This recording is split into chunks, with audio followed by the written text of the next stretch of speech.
এই যে মনুরা খুব তো কিরে কিরে বলে চিল্লাই গলা ফাটাই ফেলিসাও। এবার দেখো তোমাদের জন্য কি নিয়ে আইছি। এই দেখো সোনা সোনা নরম নরম গাছ থেকে পাড়িয়ে নিয়ে আইছি। আসো আমার সাথে দেখে আসছি। একটা হাত দিলেও পাওয়া যায় না মনু। আসো এদিকে আসো, দেখে যাও।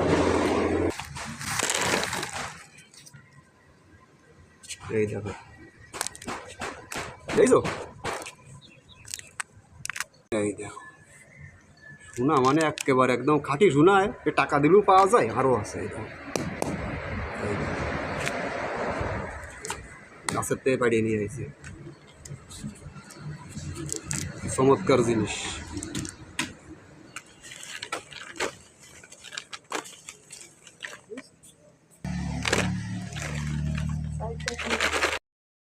সভ্যতা এবং কালের বিবর্তনে এই শিমুল গাছের তুলার এখন আর সেই আগের মতো কদর নাই।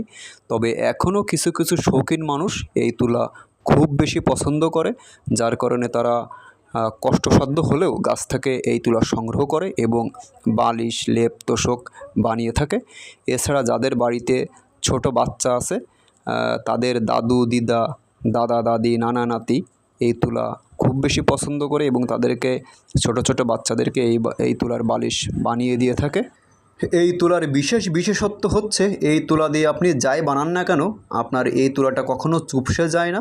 অন্যান্য তুলা ব্যবহার করলে দেখবেন কিছুদিন ব্যবহারের ফলে সেটা কিছুটা চুপসে যায়, অনেকটাই চুপসে যায়, কিন্তু এই তুলাটা কখনোই তেমন হয় না। আর যদিও বা বছর শেষে বা অনেক দিন ব্যবহার করার পরে চুপসে যায়, তখন এটাকে আপনি রোদে দিয়ে কিছুটা নাড়াচাড়া করলে এটা আবার সে আগের মতোই ফুলে থাকে। এটাই এই তুলার বিশেষত্ব। বাজারে বর্তমানে প্রতি কেজি শিমুল তুলা 800 থেকে 900 টাকা কেজি দরে বিক্রি হচ্ছে। আমি এটা অনেক কষ্টসাধ্য হলেও গাছ থেকে সংগ্রহ করেছি, আমার ঘরে বাচ্চারা আছে তাদের জন্য। যাই হোক, আপনাদের মাঝে বিষয়টা শেয়ার করলাম। সকলে ভালো থাকবেন, সুস্থ থাকবেন। ধন্যবাদ।